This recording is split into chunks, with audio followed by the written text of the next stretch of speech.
82లో మనం చూశాం. ఎన్టీ రామారావు గారు పార్టీ పెట్టే సమయంలో మీరు ఒక్కసారి ఆలోచిస్తే అప్పటి వరకు కాంగ్రెస్ పార్టీకి ప్రత్యామ్నాయమే లేదు. ఒక ప్రత్యామ్నాయం కావాలని ఆలోచించి 9 నెలల్లో ఎన్టీ రామారావు గారు అధికారంలోకి వచ్చారంటే అందులో ప్రముఖ పాత్ర రామోజీరావు గారికి ఉందని చెప్పి కూడా నేను మీకు తెలియజేస్తున్నా. అక్కడి నుంచి ఆగస్టు క్రైసిస్ వస్తే ఆ రోజు కూడా ప్రజాస్వామ్యాన్ని కాపాడడం కోసం రాజీ లేని పోరాటం చేశాడు. ఇలాంటి పోరాటాలు చేసి ఓసారి అనిపిస్తుంది మనందరికీ ప్రజాస్వామ్యంలో పత్రికలకు స్వేచ్ఛ ఉంది. 4th ఎస్టేట్ అని మనం అందరం మాట్లాడుతున్నాం. శాసనసభ చట్టసభలు, అదే సమయంలో కార్యనిర్వాహక వర్గం, ఐఏఎస్ ఆఫీసర్లు, ఆ తర్వాత ఎక్కడికక్కడ జ్యుడిషియరీ, ఇంకో పక్కన పత్రిక, మీడియా 4th ఎస్టేట్గా ఉంటుంది. ఒకసారి ఇదే మారిగా ఆయన వార్తలు రాస్తే కంటెంప్ట్ ఇచ్చి కౌన్సిల్ ఆయన రప్పించాలంటే పోరాడి తల ఒగ్గకుండా సుప్రీంకోర్టు వరకు పోయి ఆయన చేసింది రైట్ అని నిరూపించిన వ్యక్తి రామోజీరావు గారు అని చెప్పి నేను మీకు తెలియజేస్తున్నా. ఇంకో పక్క మార్గదర్శి పైన ఎన్నో కేసులు పెట్టారు, ఎన్నో విధాలుగా హింసించారు.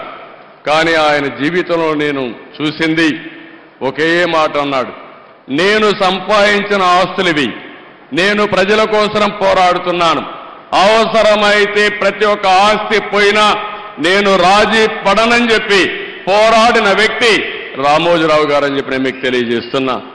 చాలా మంది భయపడిపోతాం, కానీ ఆ భయం అనేది తెలియని వ్యక్తి 86 సంవత్సరాల వయసులో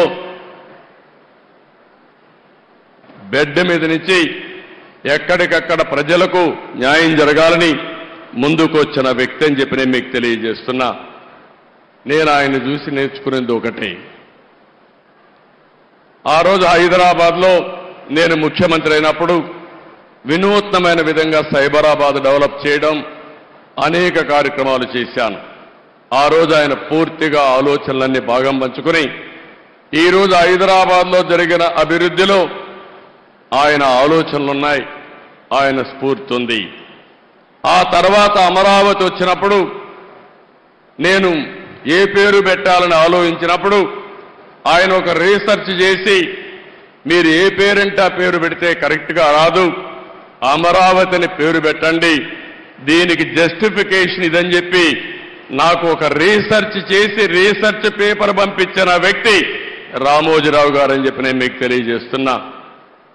అది పేరు పెట్టిన తర్వాత నేను చూస్తే ప్రపంచం అంతా కూడా అమరావతి అంటే మారుమోగింది, బ్రహ్మాండంగా ఆమోదం వచ్చింది.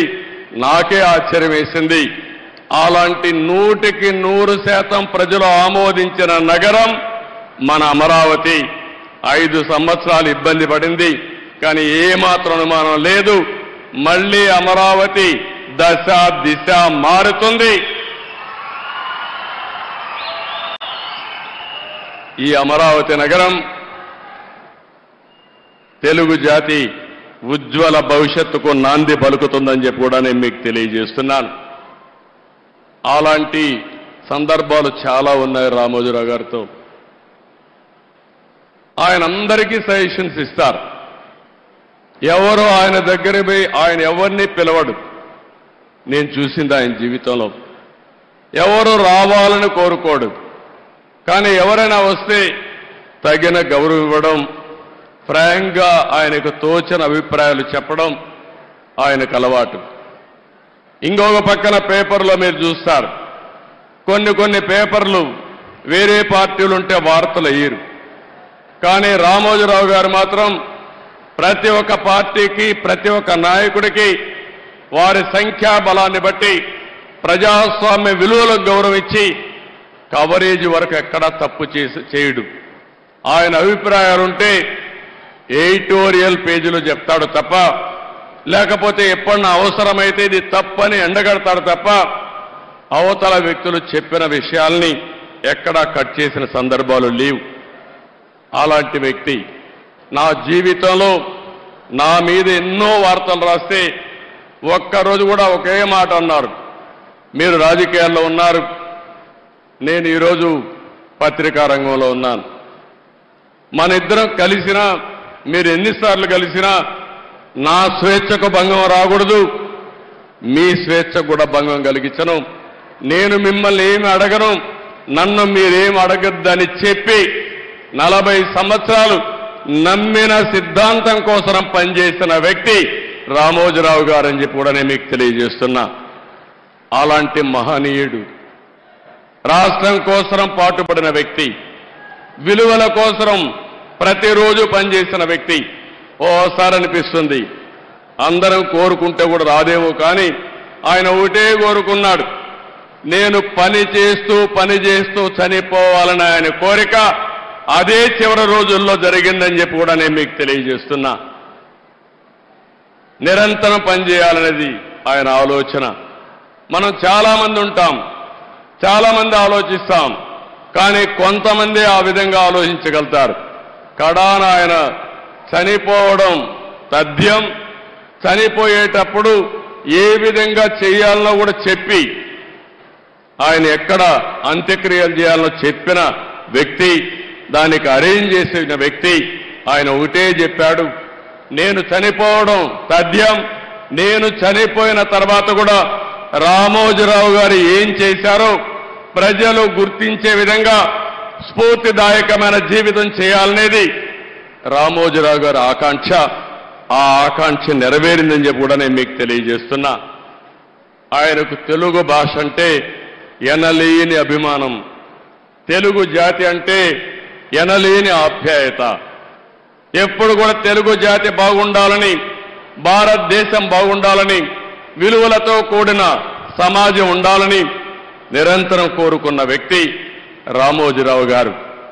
ఇప్పుడే కొంతమంది మాట్లాడుతూ చెప్పారు, రాజమౌళి లాంటి వ్యక్తులు కూడా మాట్లాడుతూ ఒక మాట అన్నారు, ఆయన చేయాల్సిందంతా చేశారు, మనమేం చేయాలి?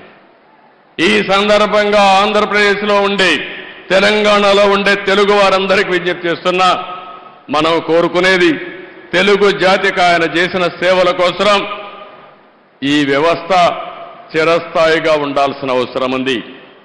ఈ లెగసీని కంటిన్యూ చేయాల్సిన అవసరం ఉంది. అందుకే కిరణ్ గారిని, వారి కుటుంబ సభ్యులను కోరుతున్నా. అదే మరి వారి పిల్లలు ఉన్నారు ఇక్కడ. ఆయన స్థాపించిన వ్యవస్థ ఆయన కుటుంబ సభ్యులదే కాదు, 10 కోట్ల తెలుగు ప్రజానికన్నది ఆయన ప్రజల ఆస్తి. అలాంటి ఆయన స్థాపించిన వ్యవస్థల్ని భావితరాలకు అందించే బాధ్యత వారు తీసుకుంటే, మనందరం కలిసి ఆయన స్ఫూర్తి ఎల్లప్పుడూ తెలుగు జాతిలో ఉండే విధంగా మనం ఆలోచించాల్సిన అవసరం ఉంది. ఎన్టీ రామారావు గారికి కూడా భారతరత్న ఇవ్వాలని చెప్పి మనం ఎప్పటి నుంచో పోరాడుతున్నాం. అదే సమయంలో రామోజీరావు గారికి కూడా భారతరత్న సాధించడం మనందరి బాధ్యత. ఒక పక్క ఎన్టీ రామారావు గారు, ఒక పక్క రామోజీరావు గారు, ఇద్దరికి ఇద్దరే అలాంటి మహానాయకులకి, యుగ పురుషులకి మనం నివాళులర్పించడం అంటే ఇలాంటి కార్యక్రమంలో భాగస్వాములు కావడమేనని చెప్పి నేను మీకు తెలియజేస్తున్నాను. ఇది కాకుండా అమరావతి ఆయన పెట్టిన పేరు, ఆయన ఇచ్చినటువంటి ఆ రోజు సలహా, ఈరోజు నేను ఆలోచిస్తున్నాను, అమరావతిలో రామోజీ విజ్ఞాన్ కేంద్రంగా పెట్టి, ఢిల్లీలో విజ్ఞాన్ భవన్ ఏ విధంగా అయితే ఉందో, కాన్ఫరెన్సెస్ కానీ, రీసెర్చ్ కానీ, ప్రభుత్వం చేసే కార్యక్రమాలన్నీ అక్కడ చేసే విధంగా తప్పకుండా తగిన రీతిన ఒక మంచి కేంద్రం తయారు చేసి దానికి రామోజీరావు గారి పేరు నామకరణం చేస్తామని చెప్పి కూడా మీ అందరికీ విజ్ఞప్తి చేస్తున్నాం. అదే మాదిరిగా ఒక రోడ్డు కూడా రామోజీరావు గారి మార్గని, లేకుంటే మార్గమని ఒక రోడ్డు కోసం కూడా ఆయన పేరు పెట్టడం. అదే మాదిరిగా విశాఖపట్నంలో ఆయన యొక్క జీవితాన్ని ప్రారంభించింది, మొట్టమొదటిసారిగా పేపర్ పెట్టింది.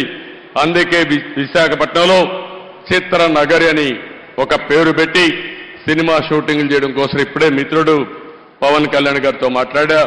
అక్కడ కూడా చిత్ర నగర్ అని రామోజీరావు గారి పేరుతోనే పెడతాం, రామోజీ చిత్ర నగర్ అని పెడతామని చెప్పి నేను మీకు తెలియజేస్తున్నా. ఇవి కొన్ని సూచనలు మాత్రం మీకు ఇస్తున్నా. ఆ మహనీయుడికి మనం నివాళులర్పించాలంటే ఆయన స్ఫూర్తిని భావితరాలకు అందించడమే. ఎంతో మంది పుడతాం, ఎంతో మంది చనిపోతాం, కానీ కొంతమంది మాత్రం చరిత్రలో ఉంటారు. అలాంటి చరిత్రలో చిరస్థాయిగా నిలిచిపోయే వ్యక్తి రామోజీరావు గారు. అలాంటి వ్యక్తి సంస్కరణ సభ చేయడం నా అదృష్టంగా నేను భావిస్తున్నాను. ఆ రోజు ఎన్టీ రామారావు గారు చనిపోయినప్పుడు మెమోరియల్ కట్టాం, ఎన్టీఆర్ మెమోరియల్ కట్టాం. అది శాశ్వతంగా ఉంది. ఈరోజు రామోజీరావు గారికి కూడా అలాంటి గుర్తింపు ఇవ్వాల్సిన బాధ్యత మన మీద ఉంది. మీరు కూడా సజెషన్స్ ఇవ్వండి. తొందరలోనే వారి కుటుంబ సభ్యులతో కూడా మాట్లాడి ఆయనకు తగిన విధంగా గుర్తింపు ఉండే విధంగా, ప్రజలు గుర్తుండే విధంగా చేస్తారని చెప్పి తెలియజేసుకుంటూ, కుటుంబ సభ్యులందరికీ ప్రగాఢ సానుభూతి తెలియజేస్తూ వారు ధైర్యంగా ముందుకు పోయి లెగసీ కంటిన్యూ చేయాలని చెప్పి కోరుకుంటూ, ఇంకొక పక్క ఆయన ఆత్మకు శాంతి కలగాలని భగవంతుని మరొక్కసారి ప్రార్థిస్తూ అందరికీ నమస్కారాలు. జై హింద్.